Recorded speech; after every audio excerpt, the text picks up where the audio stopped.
name is Paul Strong. I'm a member of the Rotary Club of Cape Charles. Our president this year, Monica Bridgeforth, is out of town, so she was unable to be here. She asked me to fill in her absence.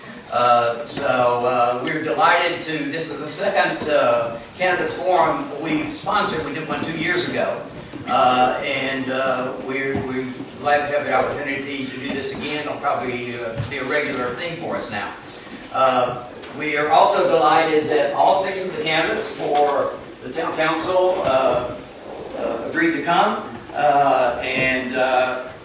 So I'll let them introduce themselves when they're even in the opening statements. The Rotary Club of Cape Charles has been in existence for 92 years. So 8 years from now we'll have our 100th anniversary. We were the first Rotary Club on the Eastern Shore.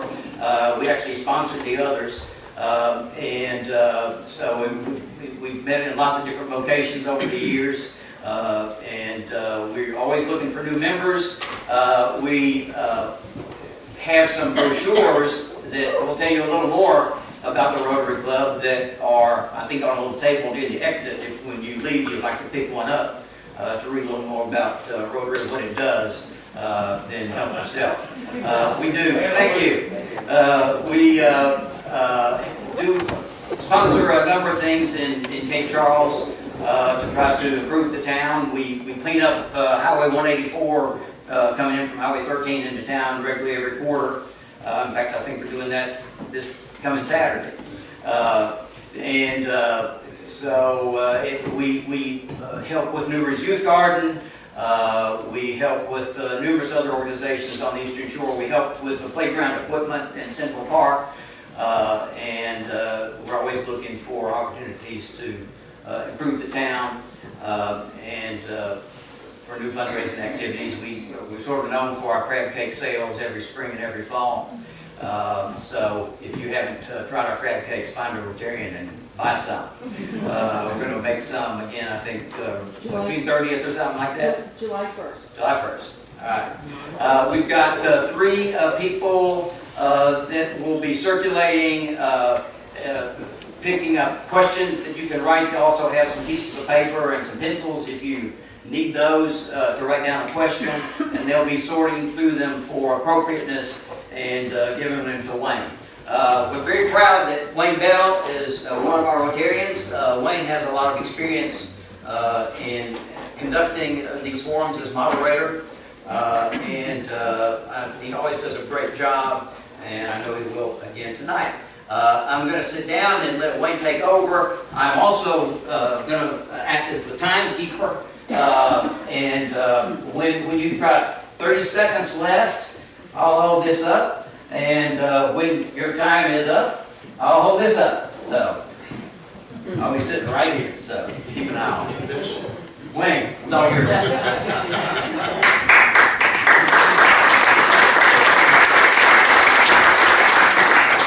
Good evening, ladies and gentlemen. First of all, again, we'd like to thank you for your interest in the town of Cape Charles. It's a wonderful area to live, and certainly these fine citizens of Cape Charles are going to present tonight to you why they should be elected for the position of town council in the upcoming election.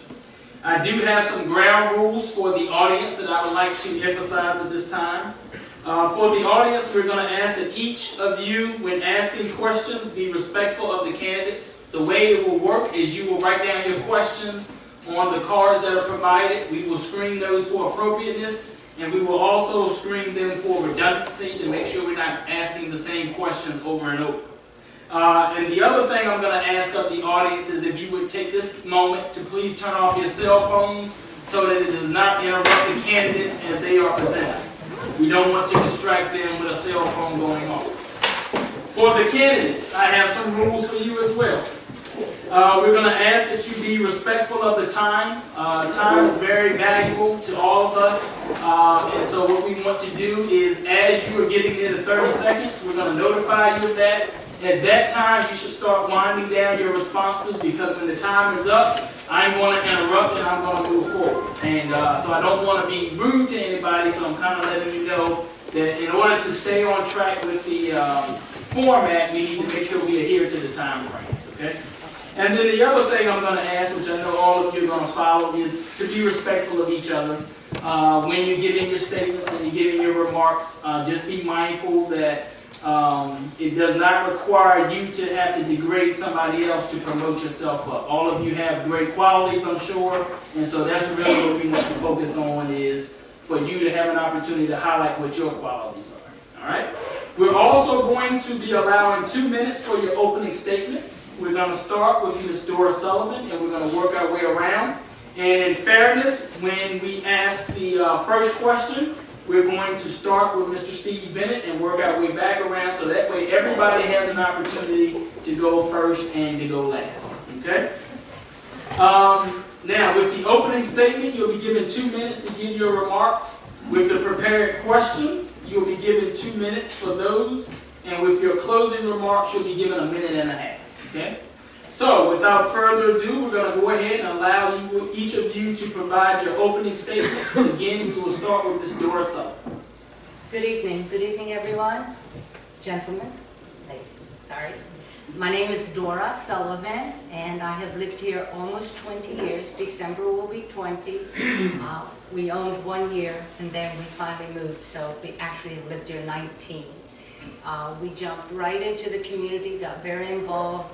And if it had not been for politics and opening our own business, I would probably be a paramedic, because I loved it. And I did that for 6 years. My husband drove the ambulance, and I was in the back. Everyone jumps into the small community and finds their passion, and mine's politics.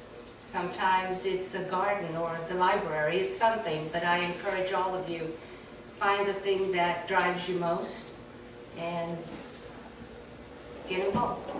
Thank you.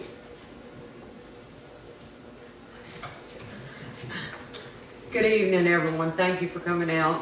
My name is Nyoka Marshall. Some of you know me, most of you know me, some may not.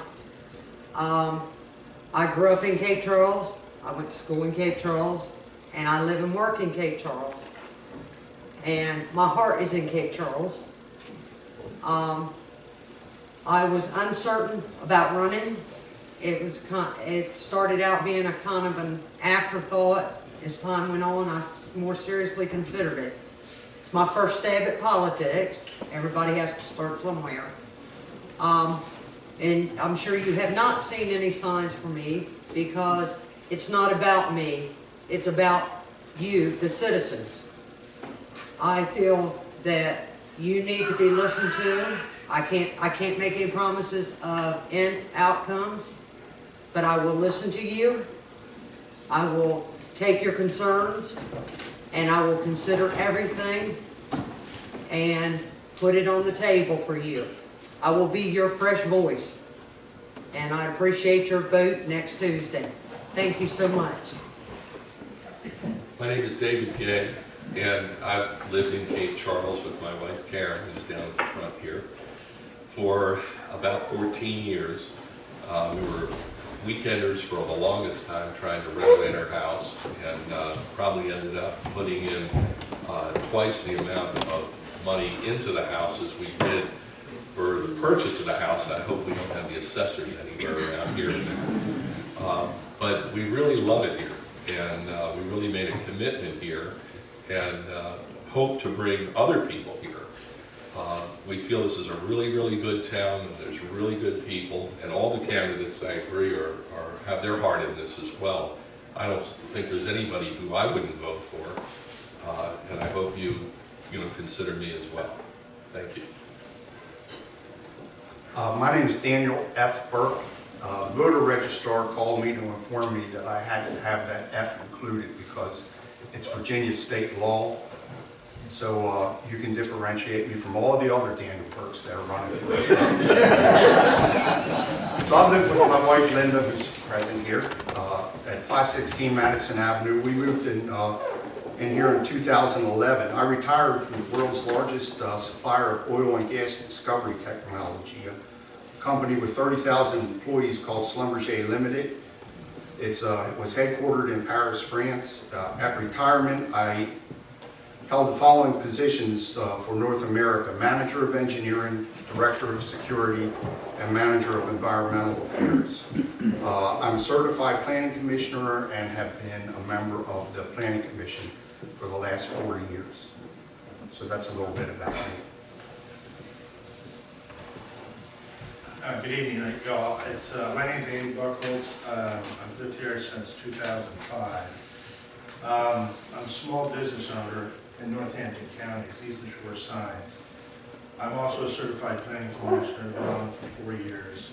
I've also been a part of the Business Association for Cape Charles. We've done a tremendous amount with that, trying to get businesses to be a little bit more proactive in the town and being able to bring more business into town. I've also got two kids, one 17 and one 13. They both live in the county next door. Sometimes they're with me, sometimes they're with their mom. And that's pretty much it. Good evening, everyone, and my name is Steve Bennett. I'm the incumbent that is running for re-election, and first of all, I'd like to thank all of you for the opportunity of serving Cape Charles for the past 8 years. By way of my background, I've got a Bachelor of Science in Structural Engineering from Old Dominion University with an MBA with a concentration in finance from Boston University. My wife Nan and I have been coming to this area for about 40 years, and we moved here permanently in 2005. After we settled in, I started attending council meetings and planning commission meetings, mainly as part of my job because I needed to find out what was going on in town. And I quickly realized that in a town like this, or a town this size, that everybody can make a difference. And that's why I ran for council initially, because I wanted to use my skill set to help make a difference for the better in Cape Charles, and I feel like I've done that. I made one promise when I ran, both times I've run, and one promise is that I would never make an uninformed decision. I've kept that promise, and if re-elected, I will continue to keep that promise. I think we've had a lot of worthwhile and significant accomplishments since I've been on council, but I believe there's still a lot to be done. So I'd very much like to continue to serve Cape Charles, and I think I have a lot to offer and look forward to this evening's discussions. Thank you, candidates, for your opening remarks. Now we will begin with the prepared questions. We had 3 prepared questions that were provided to each candidate so that they could take time to think of detailed answers. And now I will read those questions, or I'll read question number 1. What do you see as the most important issue facing Cape Charles, and how would you try to address it as a town council member? And we will start with Mr. Steve Bennett. Thank you. I had to think a lot about this, and there was a number of topics that I kicked around, but I settled on what I really think is one of the biggest issues in Cape Charles, and that's water and wastewater and our aging infrastructure.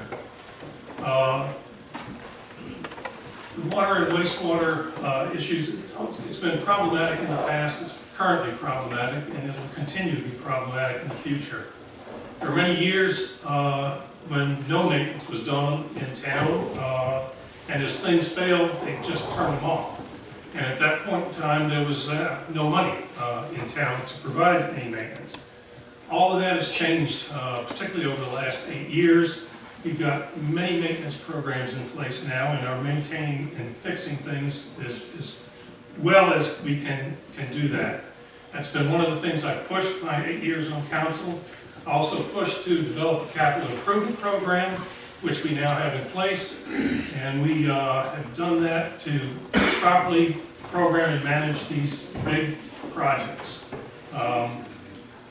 Connection fees are another topic. It is they're now being reserved for future utility capital improvements and not being dumped into the general fund. Town manager has proposed a connection fee study, which I think is long overdue, and look forward to that. Many things to do, and I look forward to continue doing them. I concur with Steve wholeheartedly on the water and sewer. One of the other big things that's going on in Cape Charles, in my opinion, is one of the reasons I'm running is to try to make the town a little bit more business friendly, to drive more businesses into town, so we can basically grow the community and have jobs within our own area, which that brings, you know, other revenues to take care of stuff that we can't take care of because we don't have enough revenue to achieve what we want to do. So one of the big things I'm really want to work with the current council is trying to come up with a more business-friendly environment. And it'll most likely involve trying to make the business license a little bit more user-friendly.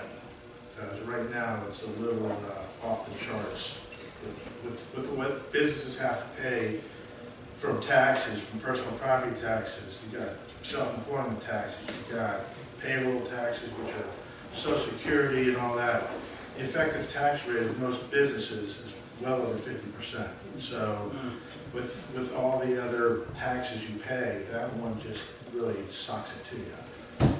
That's one of the main things I'm going for.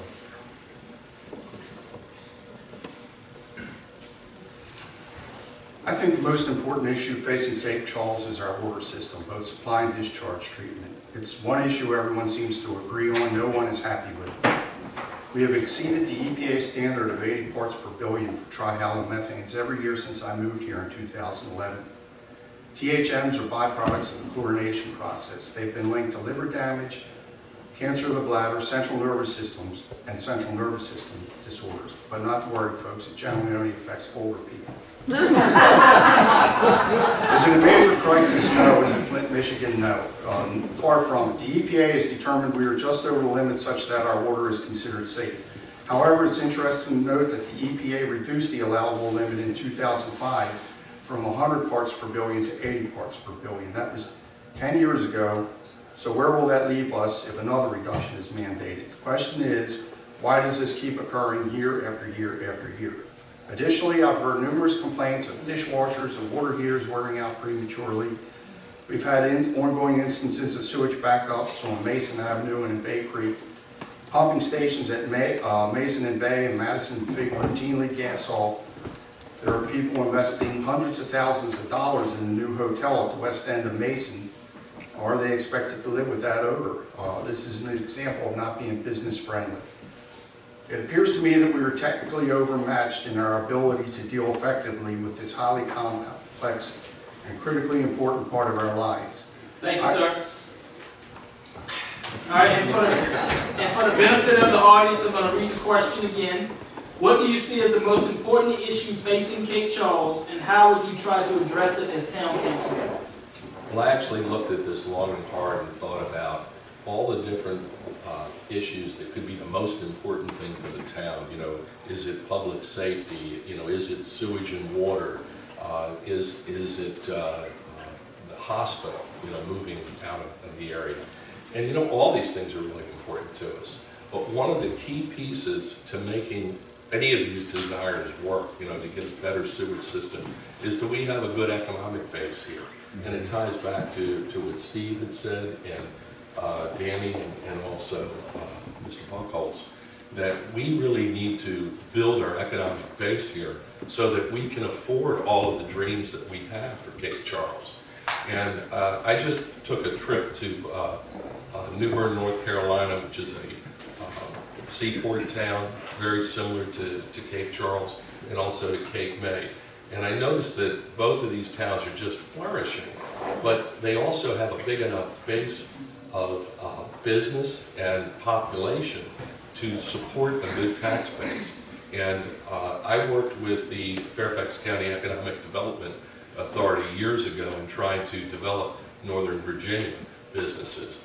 And I think that if we could tackle that problem first, we would have enough money and our taxes wouldn't have to go up to where we could take care of all the things that we need to do here.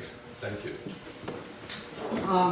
I thought also, and I think that we need more business-friendly things also. We need, but instead of tourists, which there's nothing wrong with tourism, I have no problem with that. But I think we need to focus on things that benefit our year-round residents also. Because when businesses close up, we have many, many unemployed people here in the winter. They struggle to, and they're not paying in anything because they're not making. People need to have year-round employment, pay the taxes in to grow the revenue. And I agree we should move forward. I don't feel like we should let go entirely of everything from the past. I think there should be some way, not sure what it is, to balance our history with our future. And I would like to be a part in bringing that to the future, you know, the past and merging. Thank you.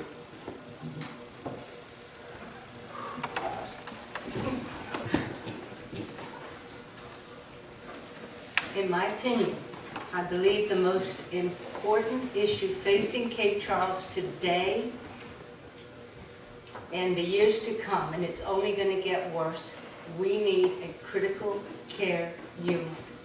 We need a place to go now that the hospital is in the stages of moving. It should be part of our core, one of the fundamental things a community has to have. You have to have a government, you have a post office, you have your ambulance, whatever. You have your basic core elements. And then at 2 o'clock in the morning when you have a stroke, there's nowhere to go. And there's not going to be anywhere to go, because when you get to the light, you have to turn right, which means you are going across the bay. Bayside Hospital is no longer a hospital. And that doesn't matter. There are storms, the bridge is closed. I would like to see a critical care unit with no beds, 24/7, and I would work with our county supervisor, and it is something that's been going on a long time, and hopefully that will come to fruition. Thank you. All right, question number 2.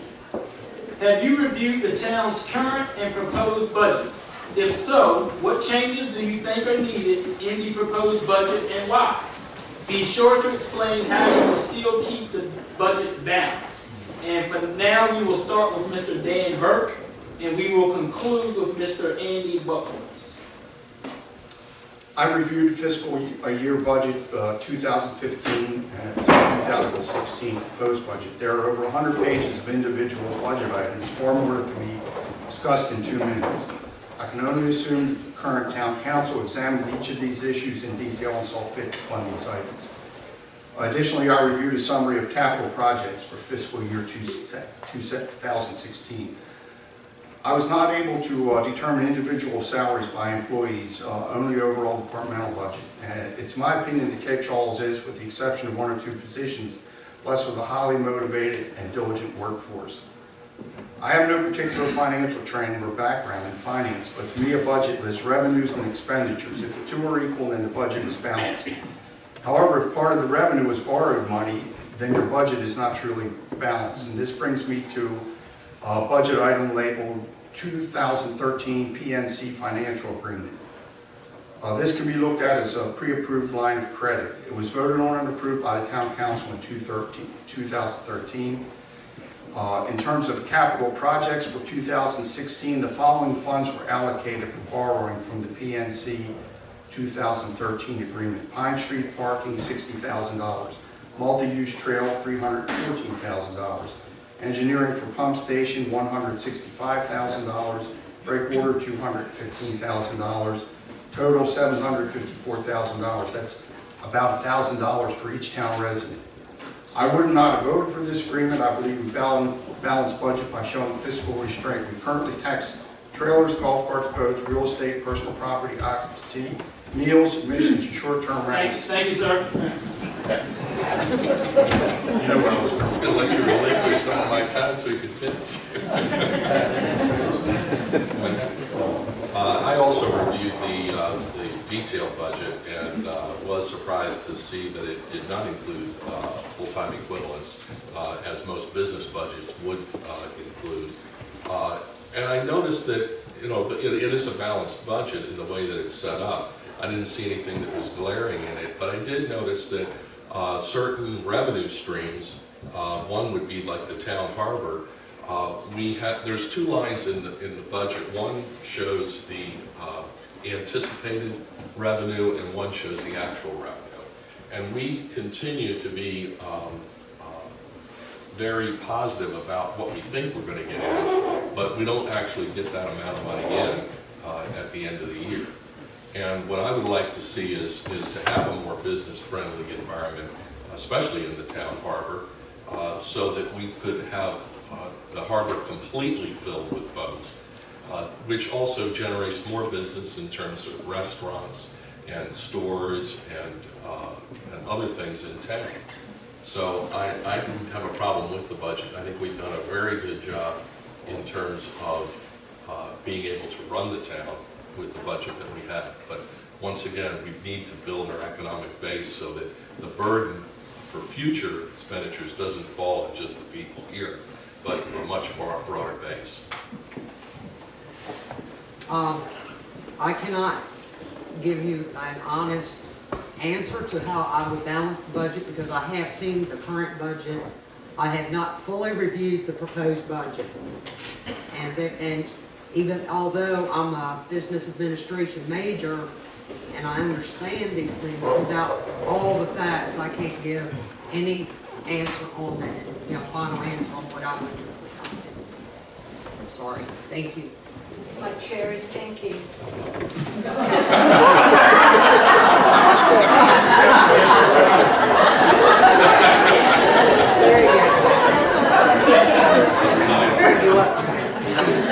That's my chair, by the way.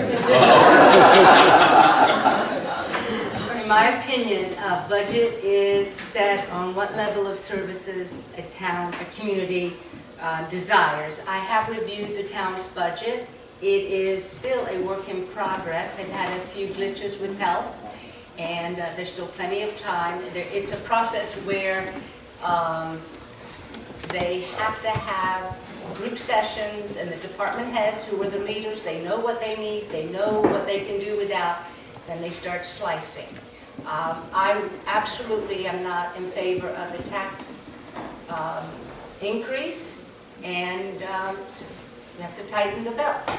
We do it at home when times are lean. You do what you need to do, and the budget will balance. But it's going to take another month or two, and they've got till July.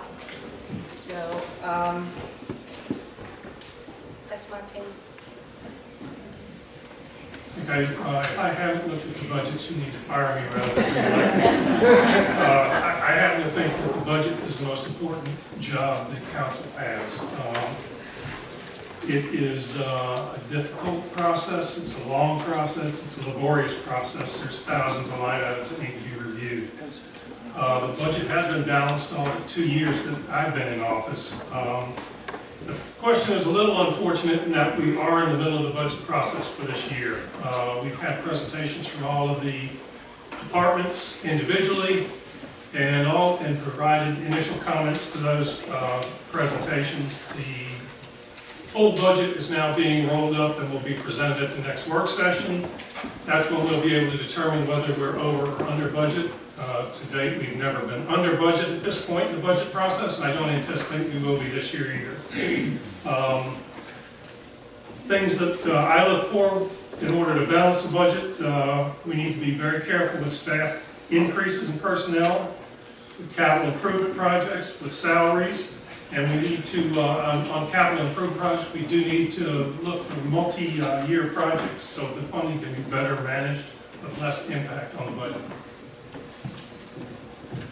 All right, I've looked at the 2015 102-page document with, the zillion line items on it.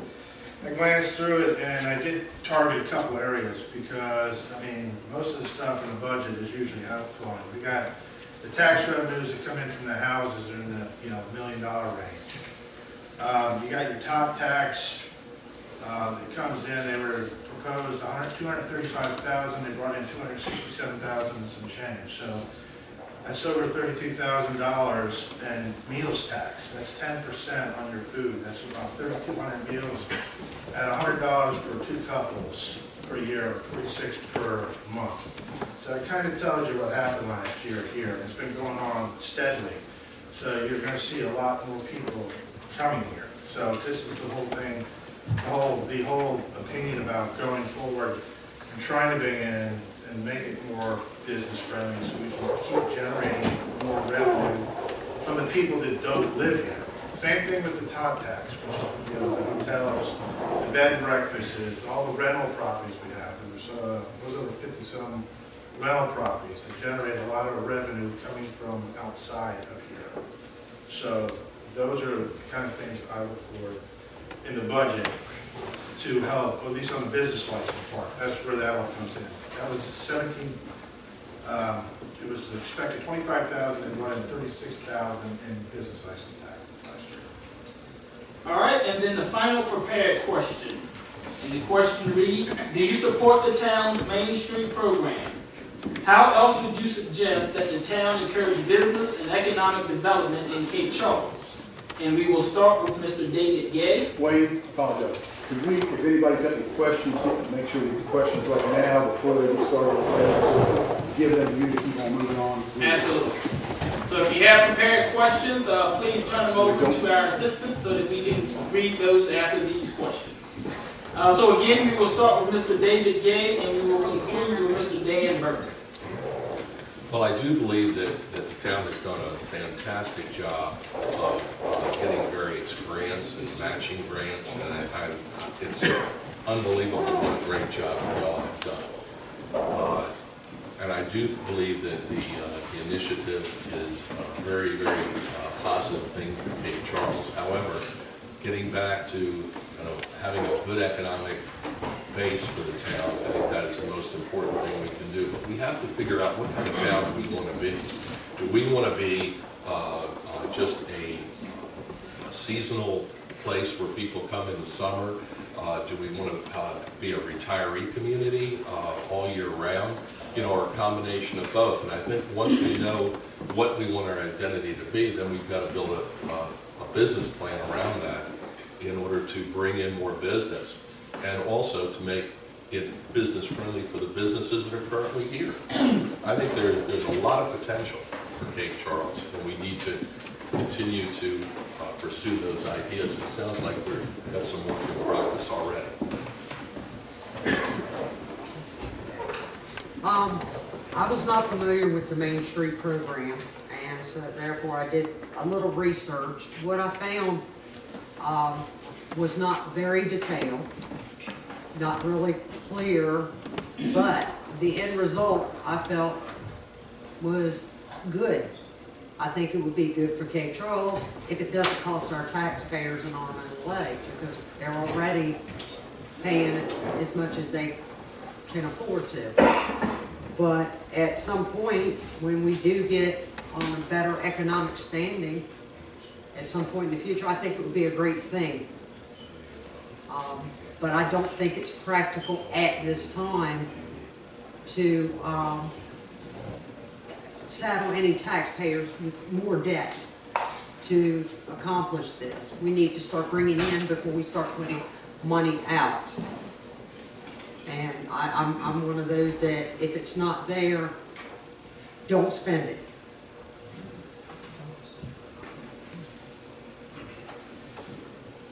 I very much believe in the Main Street initiative.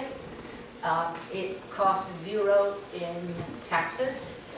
It is a program, it's throughout the state, and you have to have a population of 45,000 or 75,000, so we are tiny.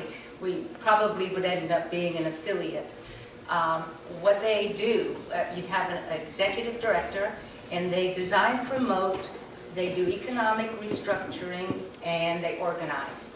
And we have had years and years and years of different little groups trying to do the same thing. This is a paid executive director that works, sponsors, no town tax money, volunteers, and they focus on what, with your input, because all these volunteers, that will be part of it, and what direction the town should go, how to promote the town. And we already have downtown, we already have a beautiful Main Street. more so than other areas. So yes, I believe in the Main Street initiative. Thank you. Thank you. Yeah, I think the Main Street program is an excellent program, one is vital to the future of Cape Charles. It gives us a direction and some continuity, gives us access to assistance, encourages new businesses, produces new jobs.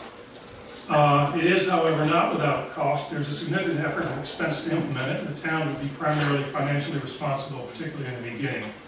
We're proposing to fund it initially with as much as we can through the TOT. But it's as much about business and economic development as it is beautification, preservation, and invigoration of the commercial district and historic downtown. It'll help us brand and market Cape Charles, and marketing of the town is vital for our continued success. We will need an employee at some point dedicated to economic development in Cape Charles. This will be a part-time position. But again, if you want economic development, you have to have someone that is dedicated to it. You can't expect volunteers to do it. You can't expect somebody to do it as collateral duty. Main Street gives us the tool to succeed, and so I very much support the program. I too also very much support the program.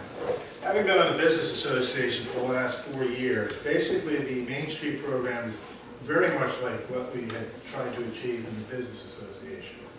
The big difference is with this Main Street program, it is a paid position through the town, by the way, is basically they'll have more grant money available for small business development. That's one of the big pluses that we, as the Business Association, could not do.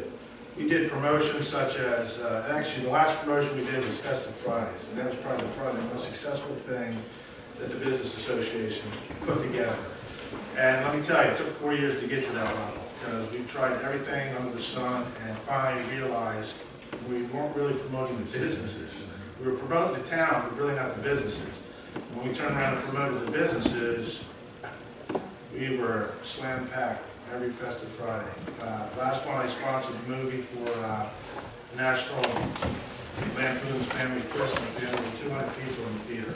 So, which turned out now the theater is running movies every week or every other week. And that's generated through what Festive Fridays had started. So we had a little snowball effect. So I'm actually looking forward to the Main Street program coming in, because it will take over a lot of the responsibilities that the Business Association did and get more people involved. And it's actually a great idea. I also support the town's Main Street program initiative. It's an exciting opportunity to transform the heartbeat of Cape Charles while retaining its small town charm. It appears there's a wealth of guidance and support from Virginia state agencies. Relating to this, I'm especially in favor of a no-vehicle pedestrian type zone in some portion of Mason Avenue. I think we need to be mindful of viewscapes and access to the harbor. I believe a lot of support for our local businesses will increasingly come from the harbor area. Cape Charles has seemed to develop a reputation for being business unfriendly, and that has to change. I base the statement on conversations that I've had with local businessmen and 4 years I've spent on the Planning Commission. There are attempts to help with tourist-related businesses. These programs seem to be very complex and have a lot of hoops to jump through. The number one reason for small business failure is undercapitalization. So it makes sense to support the first year of operation of a small business. This can be done in terms of tax deferrals or limited tax-free grants. States routinely do this to attract businesses. I'm very interested in the precedent set historically on water connection fees and reduced water hookups. Additionally, we need to create a document that answers this final question. If I start a business in Cape Charles, what from a town's perspective is it going to cost me? The answer must show the formulas used to obtain these costs. It must be accurate, fair, equitable, and business friendly.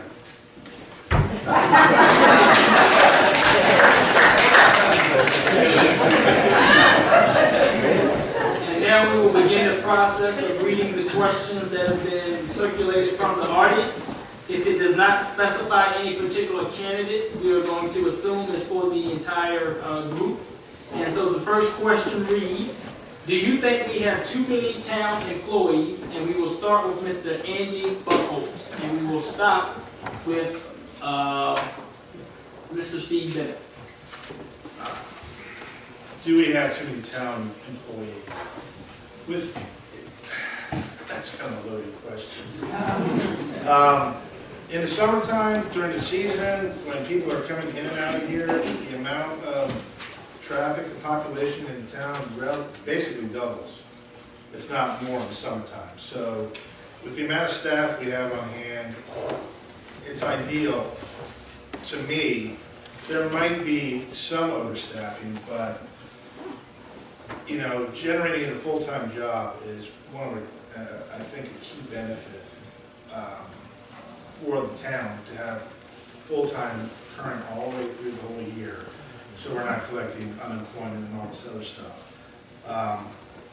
It's just, right now, we're going up and down with the seasons. It's really loaded in the summertime, and then in the wintertime, it's getting fuller and fuller every winter. I don't know how many of you know this, but there's more and more traffic. This season's starting off way earlier than last year. Just prepare, it's going to be a busy summer. Yeah, I think I addressed this before when we were talking about the budget, but I think overall, with the exception of a couple of positions, the town is well-staffed with a lot of very professional people, and you know, there's a lot goes on that we take for granted, but things from trash pickup to sewage treatment plant and everything in between that. And if we expect the town to grow, I think this is just part of a normal part of growing. So in my opinion, I think we're well-staffed, and like Andy said, you know, there are summertime days where you can't get a parking spot in this town. So, you know, we have police, fire, those things are untouchable as far as I'm concerned. So I don't know that we have any, say, glaring weaknesses other than one or two positions I might have identified. I would agree with Mr. Burke. I think that, you know, the town does a great job of taking care of all of us. I do get concerned about some of the aging population on the workforce, that we need to have a succession plan to make sure that we have younger folks being trained up to take their jobs when they retire. You know, it's a tough market out here to find good people who know, you know, how to work some of these systems. And I just would make sure, being on town council, that we had some plan in place that we could bring people in and be able to turn over those jobs at the appropriate time when those folks retire. Considering the size of our town and our population, in the off-season, sometimes it seems like we're overstaffed, but there's a lot that goes on behind the scenes that every day people just aren't aware of what they're doing because they don't see, they don't feel they're doing something. I think that we are perfectly staffed for our towns. I don't think we're overstaffed. When a person's position doesn't require a lot, they're usually doing something else. They're earning their pay, even if they're not doing the job that matches their title. I don't think we're overstaffed at all.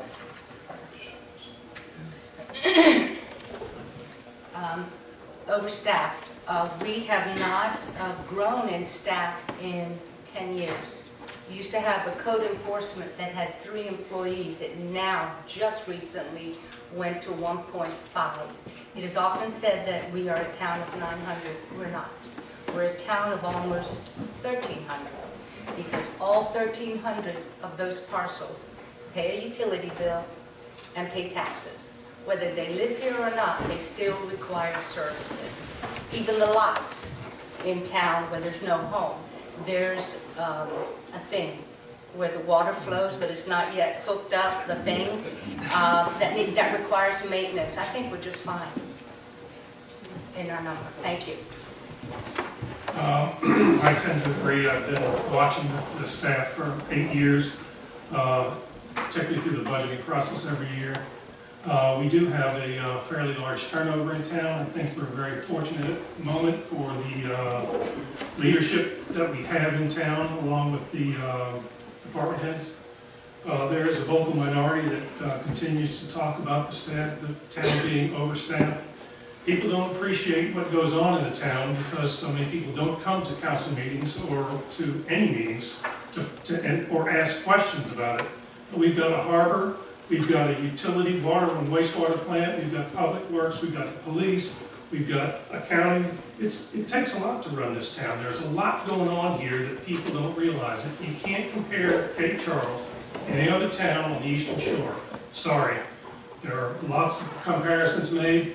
They're inaccurate, because nobody on the Eastern Shore has what this town has. And I think we need the employees, the number of employees we have to run this town. All right, the next question is, what can we do to strengthen and build tourism? And we will start with Mr. Steve Bennett, and we will conclude with Ms. Dora Sullivan. Well, this goes back to a number of things that have been said, but tourism is a great strength. We need to continue doing what we're doing. We need to add restaurants. We need to add other businesses. We need to improve our marketing. It's a vital part of the town's being, and I just think that it's something that needs to be encouraged. What we really need is a hotel. We need some places for people to come, and places for them to eat when they get here are the two biggest needs that I see. And they're being addressed slowly but surely, but there's plenty of there's plenty of things to do here, so we just need places for people to go, to stay, and places for them to eat. What's the question again? What can we do to strengthen and build tourism? All right. Actually, that's being done right now. I don't know what you guys are reading out there, but we've got the Virginia Tourism that promotes this place like crazy. We've got the Artisan Trail that is promoting the whole Eastern Shore, Cape Charles included. We've got the clam, the oyster trail that is being promoted. We're getting promoted from every angle, and that's why we're getting so many people coming in here earlier and earlier and staying longer and longer. So our seasons are getting longer and longer. So basically, we got to be careful. The problem is we don't have enough establishments to feed them all or keep them all. And so you run into a problem with getting bad stuff on, these internet web pages that TripAdvisor is one. There's a whole slew of them. We got to be careful promoting it too much without having what the people need. The problem is with businesses, you can't basically have a business, we need it, but someone's going to have to take the risk to do it. It's not the town, it's a private individual that's going to have to take the risk. So that comes back to basically business plan. It's interesting that question came up because the Planning Commission is very close to finalizing a program that we're going to turn over to Town Council for their review, but it is, I think it's called a tourist incentive program for businesses. And so if you hire a full-time employee, you can get tax rebate at the end of the year based on how you add additional employees or how you expand your business through capitalization or some other means that where you can show that you spent money to increase tourism or a tourist type business in town, and it applies all over town to any businesses.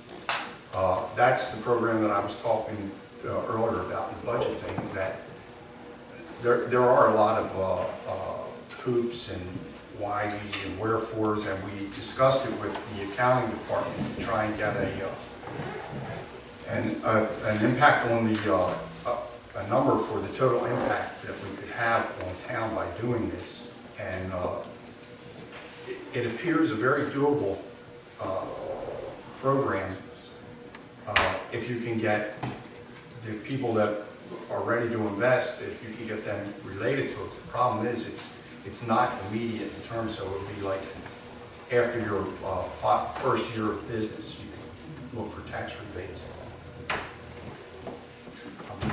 I agree. I think the town has got a great draw for people to come here from all over now. People are starting to come here, but we have to make sure when people do get here that there's something here for them to do. I am very concerned right now that I see things happening where I'm wondering who's in charge. I look at the park and I see that the grass in the park has been sprayed with Roundup or something. We have no grass after putting $1 million into the park in order to fix it up. And we're going to be having concerts here this summer.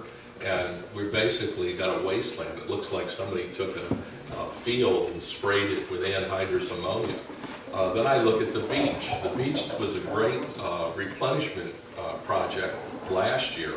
And for some reason, we decided to start pulling the sand away from the dunes. And I'm wondering, has anybody gone through the Wetlands Board in order to make sure that we remove that sand legally with the Chesapeake Bay Act?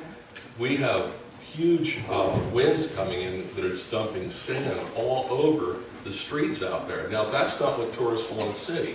When you go out onto the beach, we're finding out that all that sand's moving. Where is the management of that sand?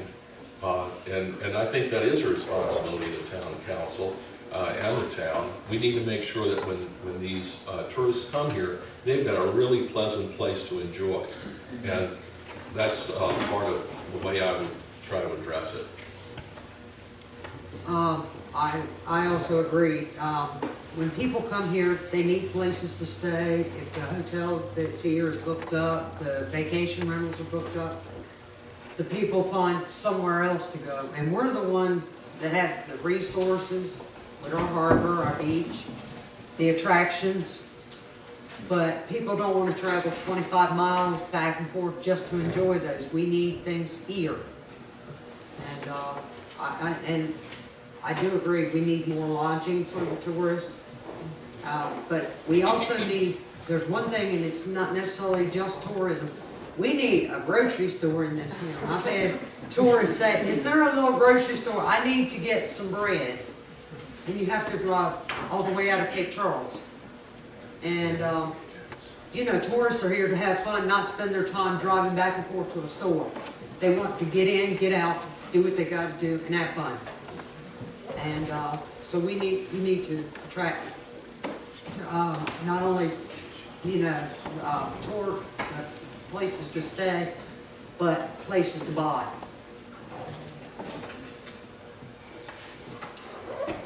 I think the cat's out of the bag when it comes to tourism. I don't think there's a whole lot that we can do to stop what is happening here. You can thank Tiffany at the Oyster Farm because of how affordable it is to have a wedding here. There's just so much that draws people here that we have no control of. What we do have control of is what they see when they get here. We should thank the, the rental properties, because they're taking a huge load off the number of bed and breakfast and 1.5 hotels that we have at this point. All we can do is be good citizens. And when you see people and you meet people on the street, they're always saying, oh, they're so friendly, keep being friendly, because they're coming back and they're buying. And then they bring their sisters and their cousins and they buy, and I have 30 seconds, thank you. I'm all about the sisters. All right. Our next question. What suggestions do you have that would help with recreation for our youth? And we will start with Ms. Dora Sullivan, and we'll work our way back to Mr. Steve Bennett. What suggestions? Repeat it again, please. Yes. What suggestions do you have that would help with recreation for our youth? Okay. The town has a recreational director, and she has events for every age group and senior citizens. She takes input. There are so many programs going on right now that if there's an area that's not being taken care of, then you come up with programs. You know, if you do a story time and you do 10 in a row and no children show up, well then maybe it's not story time. Maybe it should be a hike in the woods. But you work around what the children, the adults, what the people need. And that's it. Thank you. I agree that we need more things for our youth. It's easy when you've got children and parents bring them to story time, then you've got a teenager, they're too old for story time, they're too young for other things. They need, and my thing is, I feel like they need to have their basketball court somewhere, because that's the major thing I've heard from the youth. We have nowhere. We don't play soccer. We don't have anywhere to play basketball. We can't play baseball in the park because we might hit somebody with, well, you know, and on and on. And they continually say they want somewhere to play basketball. And we need something for the teenagers, because teenagers left to their own devices are going to think and get in trouble. And I know this from personal experience. I was one of those teenagers. We got a wash back here. Very curious.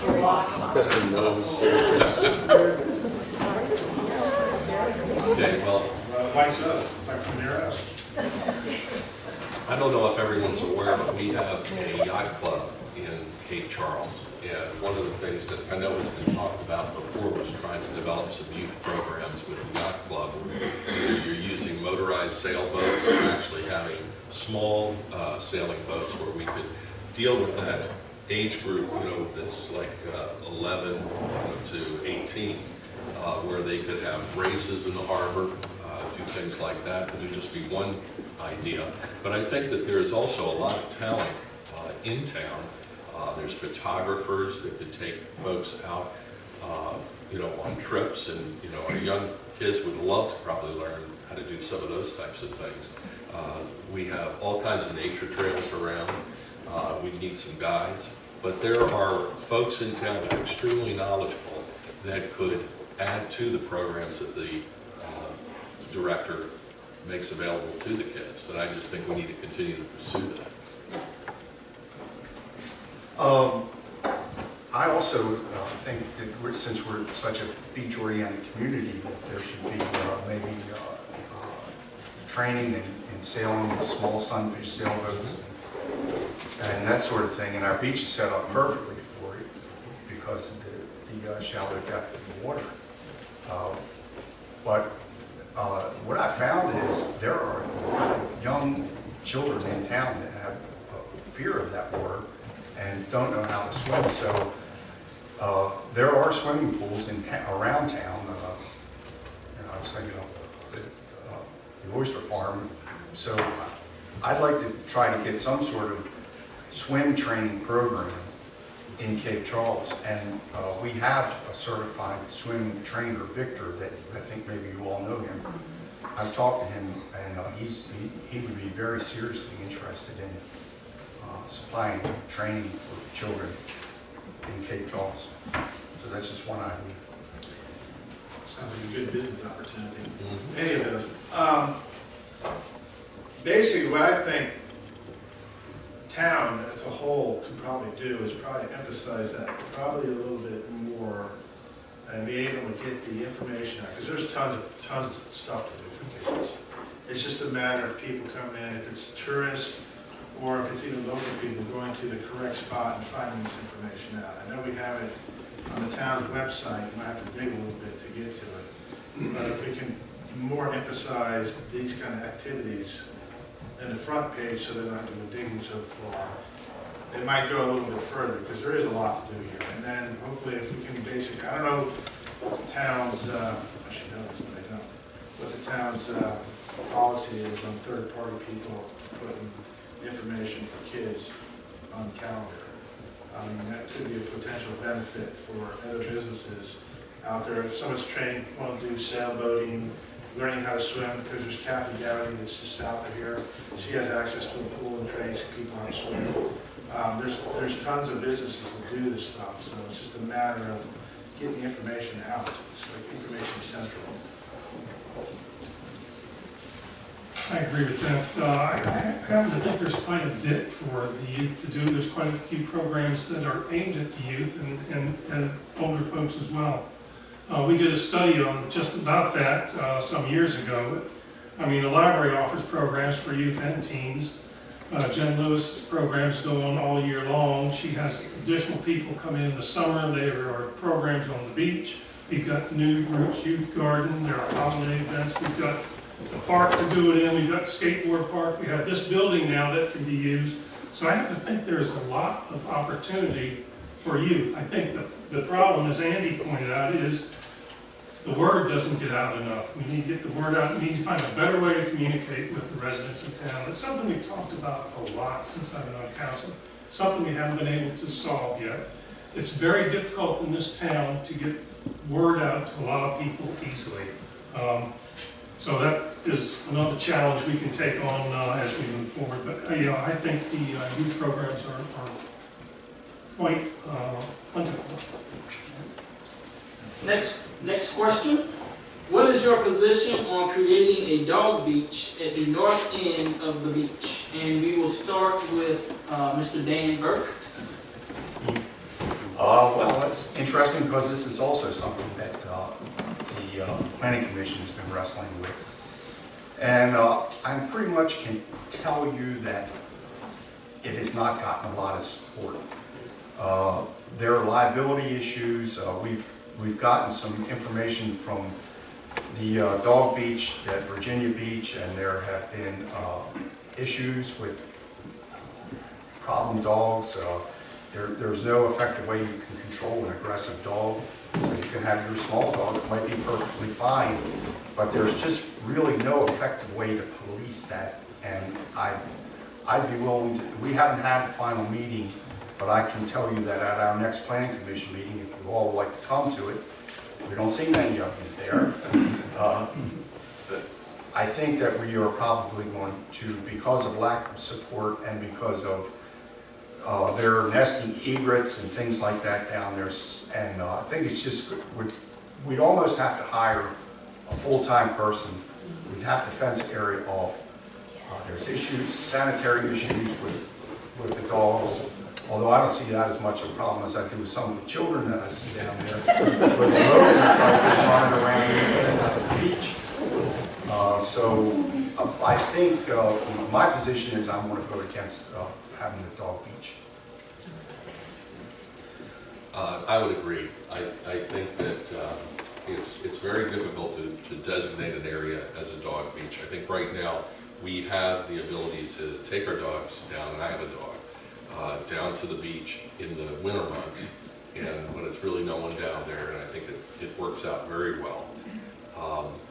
I know some people have talked about having a dog park somewhere in town, which also runs the same problems, that you can have an aggressive dog in there and people aren't policing their dogs properly. So I mean, I haven't seen any real problems with the way we handle dogs currently. The one thing I would recommend that anybody who does have a dog is that you pick up after them, especially like over in the park here. We noticed that the town supplies bags and does all the right things, but we just need to train ourselves to be able to care for these dogs and keep the place clean for the kids. My position on the dog beach is I am against it. I'm a dog lover, but again, you can take the best dog and put it in a situation, and it can become the most aggressive animal out there. There's safety issues. It becomes liabilities for the town, for the owners, that I feel like can be unnecessary, and also the sanitation issue. People don't clean up after the dogs. Well, I'm not going to say everybody doesn't. You always have that one or two that do not clean up after them. It gets worse when you get to the beach, and it makes the beach, the bacterias, extra bacteria. People go in there, people get sick. You have to close portions of the beach. And it's just, I think it's too much trouble for what you're getting.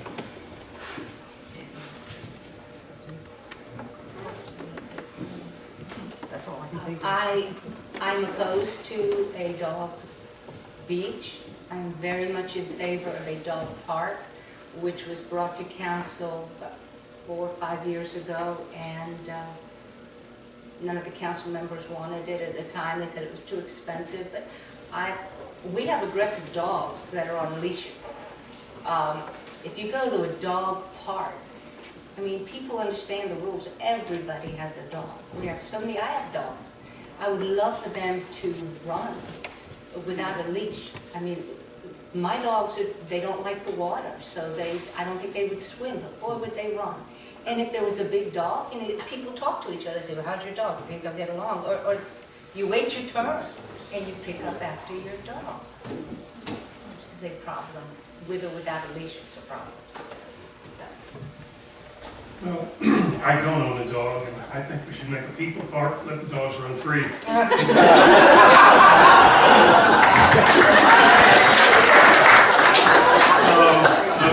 That said, there are dog parks, they do work. I don't happen to think the beach is the right place. I think the dogs get the beach in the wintertime, and I think that's good. They get it certain hours of the day, and I think that's good. But like Dora, if there is to be a place for dogs in town, it should be someplace off the beach and someplace that is fenced. And there's got to be a way to run a dog park properly. And you know, there are a lot of people that have dogs. My son loves his dog as much as he loves me, so they should have their place too.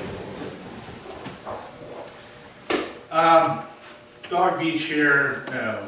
I'm not opposed to dog beaches in general, but the people are the problem, it's not the animals. A dog park would be great. There are so many different organizations out there, Bark in the Park for one. We've had that here in Bay Creek with the dog jumping event. Set up a dog park, and there are very specific rules. Aggressive dogs will not be on the leash. And regular dogs, basically it's up to the owner to control the dog or break up. If there's an incident, it's up to them. They're also supposed to clean up after themselves. And if you have a dog and you do that regularly, it's pretty easy when you're in a dog park and you see another dog doing it, you know they're going to pick it up. I'll be the first one to tell them to pick up that. And it's just something, I would encourage the dog parks so these dogs can go out and run. Now, my dog's not a big runner. She can go 10 feet and drop it. But she would have a blast in there for the short period of time that she can run. All right, thank you. And this will be the final question that we'll take from the audience, and then we will allow the candidates to make closing statements. And so the final question is, who do you see as a target group that the town council needs to try to attract to Cape Charles? And we will start with Ms. Marshall. Target group. I'm not sure.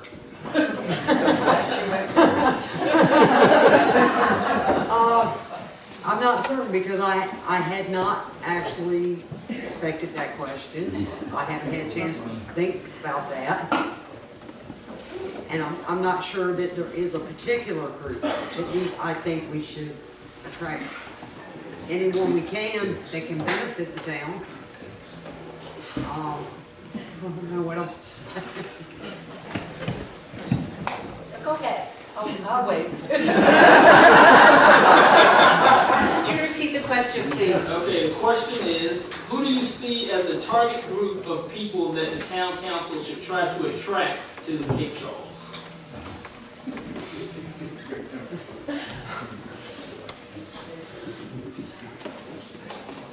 Well, you know, we didn't have the questions ahead of time, right? I would think businesses, people wanting to contribute to the community, open a business, people that want to get involved. Are they a group? Just good people. That's all I can think of. I'm sorry.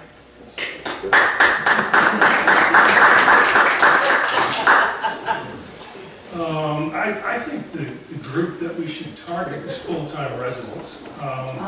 We are going after the tourism, and I think we need to continue that, but I think as a targeted group, we need people to live here to support our businesses year-round.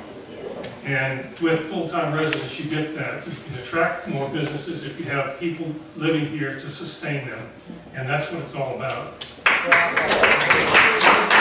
would have said that. I thought this was going to be easier question. I guess you're targeting all groups. Basically, anybody that wants to live here full time.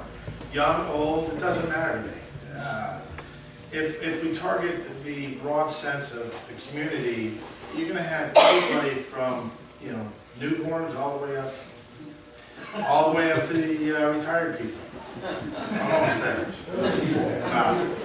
So I look at it as basically, we should just target one individual group. We should be targeting multiple different types of groups because this town is so diverse. If you look around and talk to people, people are from every facet of life here. It's almost like when I grew up in McLean, before McLean was McLean.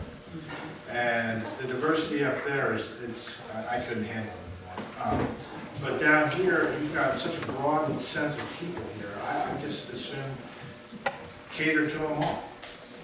You have to. So I look at it. So I think the question was what group, individual group, was that the question? Correct. Or groups. Well, I think there's three really important groups: retirees, retirees, and retirees. They come to town with money. They don't burden the town school systems. They generally don't have children to raise. And I think they have a lot of expendable income. They have a keen interest in improving conditions. They expect certain services. The issue we have with that is our medical situation, and at some point in time we've got to come to grips with Northampton County, or if we got to rent buses and go over en masse to Richmond and sit on the steps, we've got to somehow get this state behind us that so that we're not left alone in that hospital. Because I've talked to doctors up there, and they have an affinity for trying to, they don't want to be stuck with feeling that they're abandoning us. I've personally heard that from different doctors up at the hospital. So there's nothing saying we couldn't, if I get on the town council, I'd be more than happy to head a group to go up to that hospital, or if it took going over to Richmond, but it's a major, major important thing we have to do. And I do think retirees are the easiest to attract and come with most gifts. Well, I'll agree with all of my other colleagues on retirees, but retirees with deep pockets and open wallets. But really, you want people who are dreamers too, folks that come here and see something that could be better that we could have here, that people who want to start businesses, people who want to raise a family here. And I think they have to be the types of folks that really look at this area and feel like this is where they want to make their home. And I think all of us have done that, and I think we just need to bring more of the same in. All right, and now at this time, what we will do is we will allow each candidate a minute and a half to make your closing remarks. And this is your final sales pitch to the audience as to why they should elect you on this upcoming election day. And we will start with Ms. Dora Sullivan. Why should you elect me? First of all, thank you all for coming this evening. There are no bad people here. Anybody that wants to serve in public office is a good person. We just are different. I happen to be blessed with a lot of tolerance, and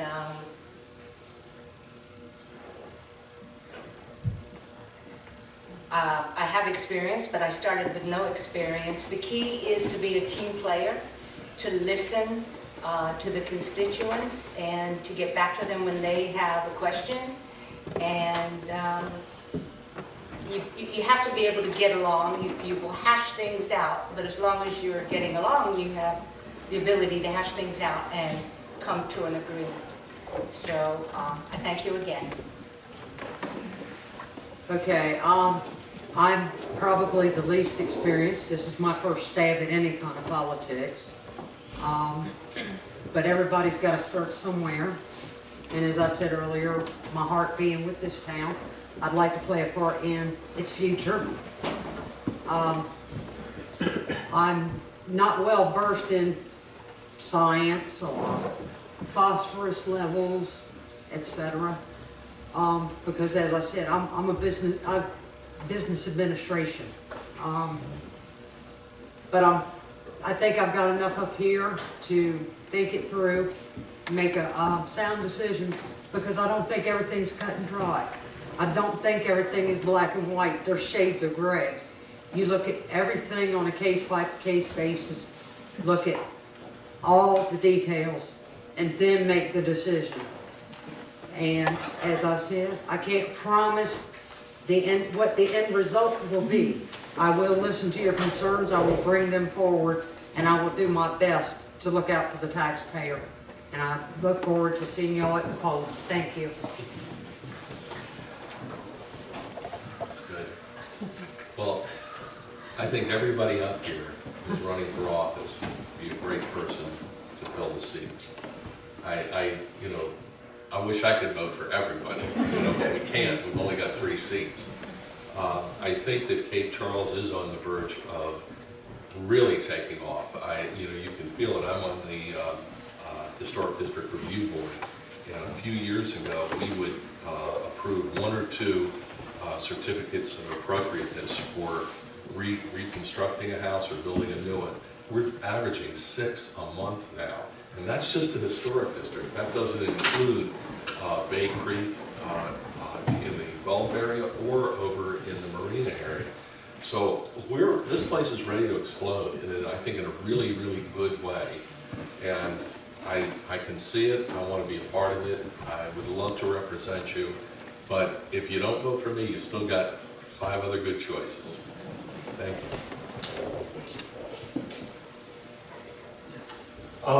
Just to finish up, I was going through a litany of all the taxes that we have gone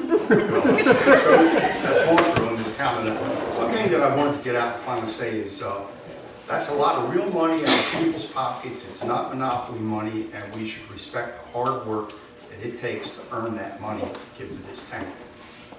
Having said that, I like Cape Charles and really enjoy living here. Our harbor, beaches, and water access are priceless. Ask yourself this question: if it wasn't for the water, how many of us would actually be living here? So we need to grow and protect this priceless asset. It belongs to all of us. We need to support our watermen, aquaculture, local farm-to-table enterprises, world-class golf at Bay Creek, and all forms of recreation. We also need to support tourism and encourage retirees to locate to Cape Charles. There are quality of life issues that need attention, such as enforcement of existing ordinances on noise, lighting, responsible, humane treatment of pets, trash accumulation, and property upkeep. Incidentally, trash accumulation and property upkeep can have a significant impact on that Zika virus that's now in Virginia. So I want to thank you all for consideration and giving us your time, and thanks to the Rotary Club for sponsoring this event. All right, I'm going to, other than ask for my vote, basically there's a couple other things I want to point out. Not only Cape Charles, but the county. One of the things about trying to drive businesses to this area is education. I'm surprised no one brought it up. We have a fundamental problem right now in Northampton County in the education system. To bring in companies to create job growth here, you have to have a good education system, put your kids in so they can sustain and be here. It's one of the things that hopefully if we get elected to the town council that we can work with Northampton County in trying to address this, because it's going to benefit both. So it's one of these things that just surprised me. But it's something you really need to keep in the back of your head, because it's a giant package here, and now that the nerves are gone, I feel more comfortable here. So we just have to focus on, there's a lot of stuff. I mean, it's great to have the retirees here, but you're going to have the younger folks here that have children, and education is a big thing. So it's one of the things I just wanted to get out that wasn't brought up. All right, I'd like to thank my fellow candidates. I'd also like to thank all of y'all for coming out. I would encourage you to attend council meetings. I don't see many of you there. We welcome citizen input, and it's especially important to us to get that input before we make a decision. We get lots of comments following decision making, and that makes it a lot more difficult to turn it back. I think that my background in engineering and finance has taught me to be very thorough in my investigation and research of issues, and I will assure you again that I will not make an uninformed decision. I'm sure all of you will vote on May 3rd. I encourage you to learn as much about the 6 of us as you can as you make your decision. I would also invite you to talk to all of your friends and neighbors who aren't here and encourage them to vote as well. And finally, I'm a citizen of Cape Charles. I care about Cape Charles. My agenda is Cape Charles. I think if you look at my record, you'll see that I always put the town first. So I would encourage you to vote for experience, and that would be a vote for me.